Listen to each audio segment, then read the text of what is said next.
1200 they set.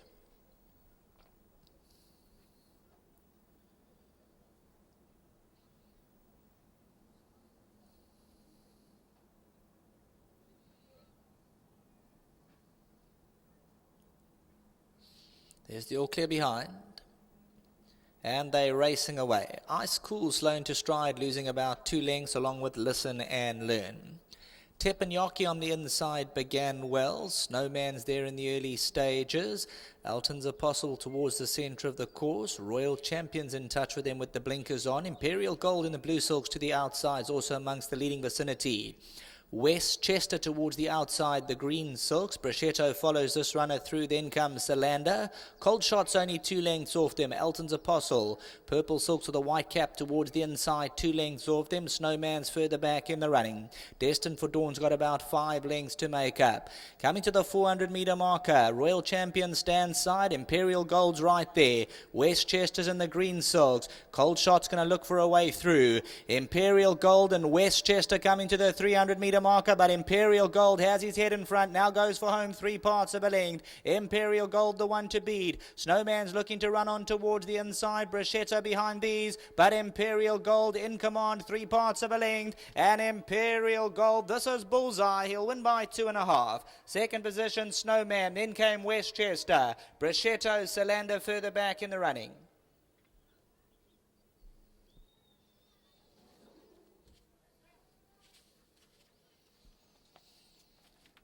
So, jockey Anthony Del Pesh was engaged on this son of Gold Keeper for the Sean Terry stable, number 10 Imperial Gold, and this is for Mr. Chris Van Niekerk, and always prominently placed towards the outside, was travelling sweetly, and once again there was market support, so another first timer to land the gamble here, was chalked up around 10 or 12 to 1, supported down. Nice run from Snowman back in that second position.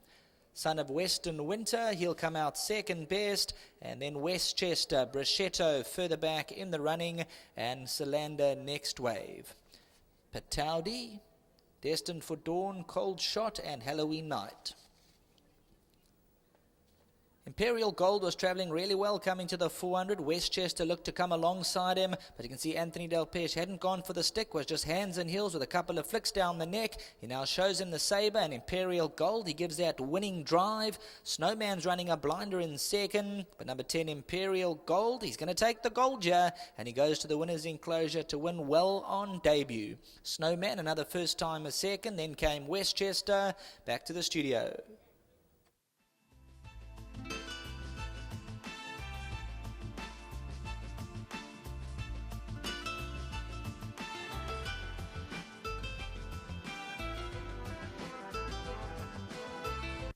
Well, jockey Anthony Del Pesh would have been 2 from 3, but he's picked up 2 more rides, Golden High later on, and of course Devon Ann for Jeff Friedman. But it's turning out to be a nice day for jockey Del Pesh at Clairwood today. And this first timer, you know, Sean was positive. He said hasn't rushed the horse or anything, but he was expecting a fair run from him. Yeah, he was pretty confident. He says a lovely horse. You know, if he's not too green, he'll beat them. And he went down to the gates like he knew what to do and jumped out, showed a lot of speed. And when I squeezed him, he gave it to me right away. He won a very good race. 2 more rides you picked up, obviously horses you don't know, but look to be decent rides on paper, Bonch. Well, on paper, they look like they've got chances. That's why I grabbed onto them, and thank you very much. I appreciate it. Well done, well played. A nice start to the day. Yeah, thanks very much to Sean. He gives me a bone now and then, and I appreciate it. And to my sponsor, Aventure, thank you. Anthony Del Pesh, winning trainer Sean Terry. You were spot on with your comments here, Shawnee. You mentioned that number 12 will need it, and this horse, you're expecting him to go well. Yes, he banged his leg on the float on the way down, and on Friday he was a little bit of heat and a little bit of swelling, and we basically didn't work him the whole week, and I was going to scratch, and I trotted him out this morning, and I said, we better just take our chances because we're not going to get to race at Clairwood, and I don't want to debut this horse at Greyville or Scottsville, so I just took a chance. And fortunately, I think he is as good as I think he is, and he's come through well. Just a big thank you to Chris for always just giving me free hand and purchasing this horse. Well done to James Armitage. I told him that I've got a decent one from him. I didn't tell him which one, but Sure.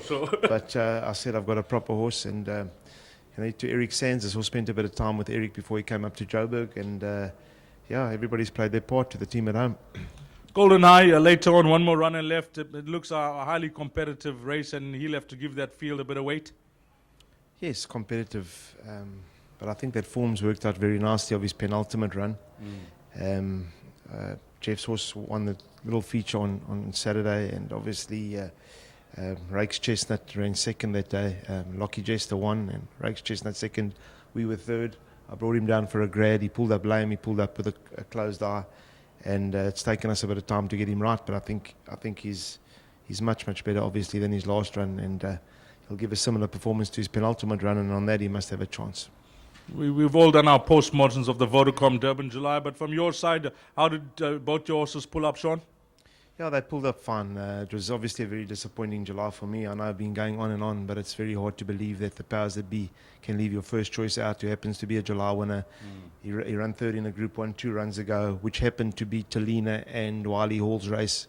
They brought the form to the fore, and I think it's become a sad state of affairs when horses like that get left out the July.